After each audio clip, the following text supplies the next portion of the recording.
Hello दोस्तों, स्वागत है आपका मेरे YouTube चैनल तेजस रेलवे वाला पर, जिसमें हम रेलवे वाणिज्य विभागीय परीक्षा के लिए 750 ऑब्जेक्टिव टाइप क्वेश्चन की एक सीरीज शुरू किए हैं, जिसमें वाणिज्य विभाग से CCTC एग्ज़ाम के लिए पूछे जाने वाले सभी क्वेश्चन कवर हो जाएंगे। तो दोस्तों, बने रहिए इस सीरीज में मेरे साथ। ये सीरीज का 8वां पार्ट होने वाला है। इससे पहले हम 7 पार्ट कंप्लीट कर चुके हैं। तो दोस्तों, क्वेश्चन नंबर 351 है। धारा 124A के अंतर्गत निम्नलिखित में से कौन सी घटना शामिल नहीं है?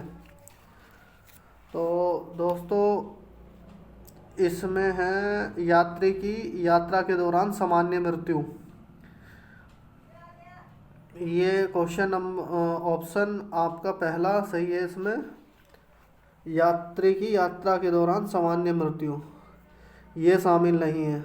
ऑप्शन इसका पहला सही है। धारा 124 के अंतर्गत निम्नलिखित में से कौन सी घटना शामिल नहीं है? यहाँ पे धारा 124 पूछा है खाली।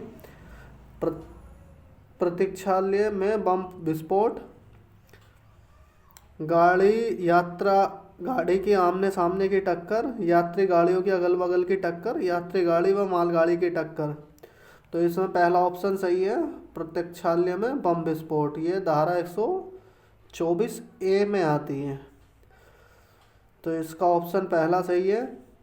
यात्री गाड़ी दुर्घटना में यात्रियों की मृत्यु होने पर उनके संबंधियों को किस धारा के अंतर्गत मुआवजे का भुगतान की व्यवस्था की गई है? तो यह है धारा 124। ऑप्शन तीसरा सही है। रेलवे को धोखा देने के इरादे से यदि कोई यात्री बिना टिकट यात्रा करता हुआ पाया जाए तो निम्नलिखित में से किस धारा के अंतर्गत कार्यवाही की जाएगी? तो धारा 137 के अंतर्गत बिना धोखा देने के इरादे से। इसमें लिखा है धोखा देने के इरादे से। क्वेश्चन नंबर 355 है। बिना धोखा देने के इरादे से अनियमित बिना टिकट यात्रा करते हुए पकड़े जाने पर किस धारा के अंतर्गत कार्यवाही की जाएगी? अच्छा, बिना धोखा देने में तो तब धारा 138 के अंतर्गत कार्यवाही की जाएगी। ऑप्शन इसका तीसरा सही है।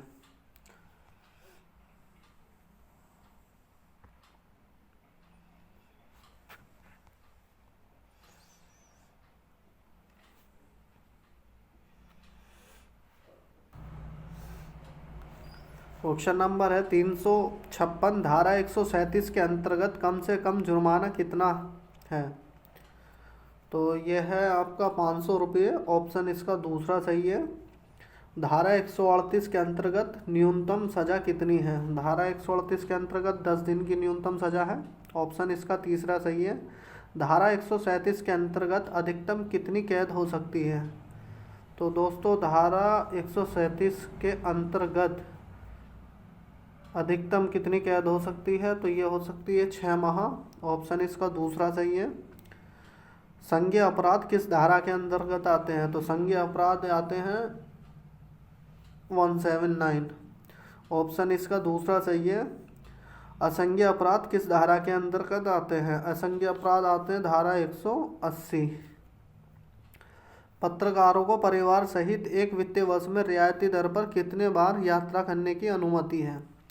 तो यह है 2 बार। ऑप्शन इसका पहला सही है। क्वेश्चन नंबर 362 है। बिना टिकट यात्री को किस धारा के अंतर्गत रेलगाड़ी से उतारा जा सकता है? तो यह है धारा 139। ऑप्शन इसका तीसरा सही है। अच्छे व्यवहार के लिए किस धारा के अंतर्गत बॉन्ड भरवाया जाता है? तो इसके लिए धारा 140। ऑप्शन तीसरा। खतरे की जंजीर का दुरुपयोग किस धारा के अंतर्गत अपराध है? तो यह है धारा 141 के अंतर्गत। टिकटों का हस्तांतरण करना किस धारा के अंतर्गत अपराध है? तो यह है धारा 142 इसके लिए। ऑप्शन पहला सही है। धारा 137 का प्रावधान किस धारा के अंतर्गत है? तो यह है 179 के अंतर्गत। संज्ञेय धारा है 137। क्वेश्चन नंबर आपका 367 होगा। धारा 138 का प्रावधान किस धारा के अंतर्गत है? तो धारा 138 भी संज्ञेय धारा है, तो इसका भी आपका होगा 179 के अंतर्गत। ऑप्शन इसका दूसरा सही है। रेलवे एक्ट में मुख्यतः कुल कितनी धाराएं हैं? रेलवे एक्ट में 200 धाराएं हैं। ऑप्शन इसका तीसरा सही है। अनाधिकृत रूप से आरक्षित डिब्बे में प्रवेश करना किस धारा के अंतर्गत अपराध है? अनाधिकृत रूप से आरक्षित डिब्बे में प्रवेश करना धारा 155 के अंतर्गत अपराध है। इसमें पहला ऑप्शन सही है। सवारी गाड़ी की छत पर यात्रा करना किस धारा के अंतर्गत अपराध है? तो यह है धारा 156। ऑप्शन इसका तीसरा सही है। क्वेश्चन नंबर 371 है, टिकट का अनाधिकृत फेरबदल करना या प्रोपित करना किस धारा के अंतर्गत अपराध है? तो इसके लिए धारा 157 है। ऑप्शन इसका तीसरा सही है। महिलाओं के आरक्षित स्थान पर पुरुष यात्री का प्रवेश करना किस धारा के अंतर्गत अपराध है? तो इसके लिए धारा 162। ऑप्शन पहला सही है। माल की गलत घोषणा करना किस धारा के अंतर्गत अपराध है? तो यह है धारा 163। ऑप्शन इसका पहला सही है। क्वेश्चन नंबर है हमारा 374, अवैध रूप से रेल परिसर में खतरनाक एवं तथा विस्फोटक पदार्थ लाना किस धारा के अंतर्गत अपराध है? तो इसके लिए धारा 164 है। ऑप्शन इसका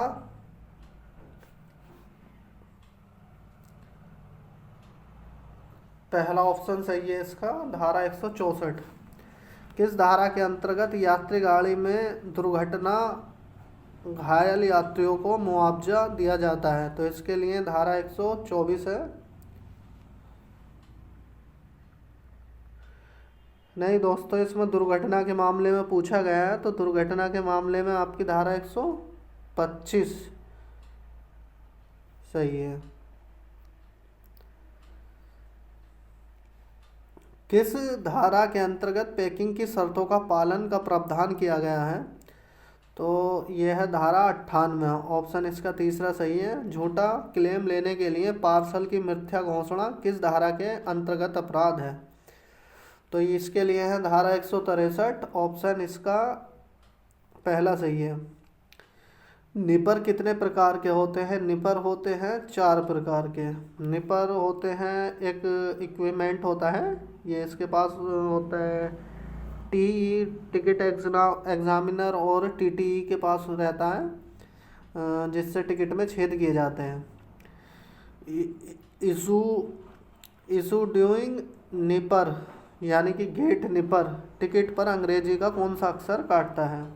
जब कोई यात्री स्टेशन परिसर में प्रवेश करता है तब इस गेट निपर का प्रयोग करते हैं, तो इस पर अंग्रेजी का वी अक्षर काटता है, यानी वेरीफाइड। ऑप्शन इसका दूसरा सही है। क्वेश्चन नंबर 380 है, कैंसिलेशन निपर टिकट पर अंग्रेजी का कौन सा अक्षर काटता है? तो कैंसिलेशन टिकट पर अंग्रेजी का एम अक्षर काटता है। ऑप्शन इसका तीसरा सही है। लगेज निपर पर किस माप का वृत्त काटता है? लगेज निपर पर 1/8 इंच का निपर काटता है। 1/8 इंच का वृत्त होता है, वो लगेज निपर टिकट के लिए होता है। हैंडलिंग ओवर मीमो कितनी प्रतियों में बनाया जाता है? तो ये 3 प्रतियों में बनाया जाता है। ऑप्शन इसका दूसरा सही है। पुलिस कंप्लेंट फॉर्म कितनी प्रतियों में तैयार किया जाता है? तो ये 3 प्रतियों में तैयार किया जाता है। इसका ऑप्शन पहला सही है। हैंडलिंग ओवर मीमो किस कर्मचारी द्वारा दिया जाता है? तो ये स्टेशन मास्टर या टीई द्वारा दिया जाता है। पुलिस कंप्लेंट फॉर्म किसके द्वारा जारी किया जाता है? तो ये स्टेशन मास्टर या टीई के द्वारा जारी किया जाता है। कम से कम अतिरिक्त चार्ज कितना होता है? तो कम से कम अतिरिक्त चार्ज होता है 250 रुपये। ऑप्शन इसका तीसरा सही है। अधिक से अधिक अतिरिक्त चार्ज कितना होता है? तो अधिक से अधिक चार्ज की कोई इसमें सीमा नहीं है, ऐसे ही कोई डेडलाइन नहीं है, तो इनमें से कोई नहीं अधिक से अधिक के लिए। ऑप्शन इसका चौथा सही है। क्वेश्चन नंबर है 380, जन शिकायत पुस्तिका में कितनी कापियों में की जाती है? तो ये की जाती है 3 कापियों में। ऑप्शन इसका तीसरा सही है। यदि शिकायत पुस्तिका में की गई है तो सामान्य शिकायत का निपटारा कितने दिनों में हो जाना चाहिए? तब शिकायत का निपटारा 90 दिनों में हो जाना चाहिए। ऑप्शन इसका पहला सही है। यदि शिकायत पुस्तिका में दर्ज की गई है और फेस टू फेस इंक्वायरी की आवश्यकता हो तो शिकायत का निपटारा कितने दिनों में हो जाना चाहिए? तब शिकायत का निपटारा 120 दिनों में हो जाना चाहिए। ऑप्शन इसका पहला सही है। यदि शिकायत रेलवे की वेबसाइट पर दर्ज कराई गई है तो सामान्य शिकायत का निपटारा कितने दिन में हो जाना चाहिए? तो इसका ऑप्शन है पहला, 3 दिन में, अगर वेबसाइट पर दर्ज कराई गई है। यदि शिकायत रेलवे की वेबसाइट पर दर्ज कराई गई हो और फेस टू फेस इंक्वायरी की जानी हो तो शिकायत का निपटारा कितने दिन में हो जाना चाहिए? तब शिकायत का निपटारा फेस टू फेस इंक्वायरी के केस में 7 दिन में हो जाना चाहिए। ऑप्शन इसका पहला सही है। ट्राली पास खो जाने पर कितने रुपये जमा कराए जाएंगे? ट्राली पास खो जाने पर 50 रुपये जमा कराए जाएंगे। ऑप्शन इसका तीसरा सही है।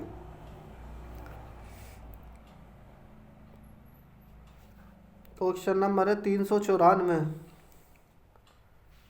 इसमें पूछा है प्रथम श्रेणी का ड्यूटी पास खो जाने पर कितने रुपये जमा कराए जाएंगे? तो इस केस में 35 रुपये जमा कराए जाएंगे। इसका ऑप्शन तीसरा सही है।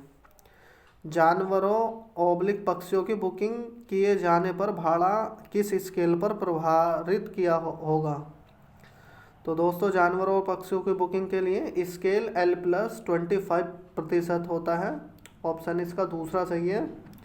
वार्षिक सीजन टिकट यानी YST का किराया MST के किराए का कितना गुना होता है? तो ये होता है 10.8 गुना।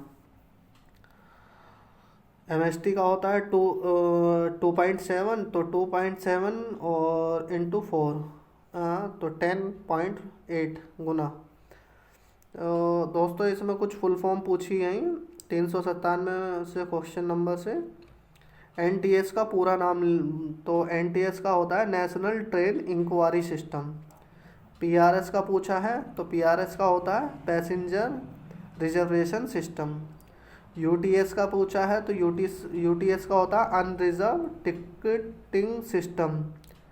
और ये पूछा है कंसर्ट का पूरा नाम होता है country wide network of computerised enhance reservation and ticketing.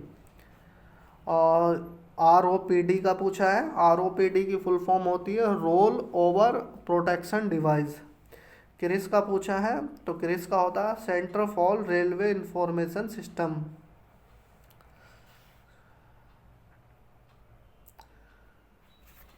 Question number है 403 में पूछा है, फुल फॉर्म पूछा है 403 में TIR का पूरा रूप लिखिए। TIR का फुल फॉर्म होता है दोस्तों ट्रांसपोर्ट इंटरनेशनल राउटर। TIR का फुल फॉर्म होता है ट्रांसपोर्ट इंटरनेशनल राउटर। और उसके बाद RAC का पूरा नाम पूछा है तो RAC का पूरा नाम होता है रिजर्वेशन अगेंस्ट कैंसिलेशन। PNR होता है पैसेंजर नेम रिकॉर्ड। VRM का पूछा है तो ये होता है जो मोबाइल पे मैसेज दिखाते हैं वर्चुअल रिजर्वेशन मैसेज। और MRM होता है मोबाइल रिजर्वेशन मैसेज। और IAG का पूरा नाम पूछा है इसमें तो IAG एक कार्गो कंपनी होती है, उसका होता है इंटरनेशनल असिस्टेंस ग्रुप। RTA का पूरा नाम पूछा है तो RTA का होता है रेल टैरिफ अथॉरिटी। RTSA का पूरा नाम पूछा है तो इसका होता है रेल ट्रैवल सर्विस एजेंट। उसके बाद IVRS का पूरा नाम पूछा है तो ये काफ़ी इम्पोर्टेंट है। इसका पूरा नाम होता है इंटरएक्टिव वॉइस रेस्पॉन्स सिस्टम।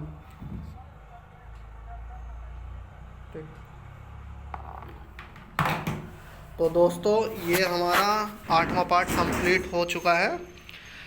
तो दोस्तों चैनल को सब्सक्राइब कर लीजिए और वीडियो को लाइक कर दीजिए प्लीज़। धन्यवाद।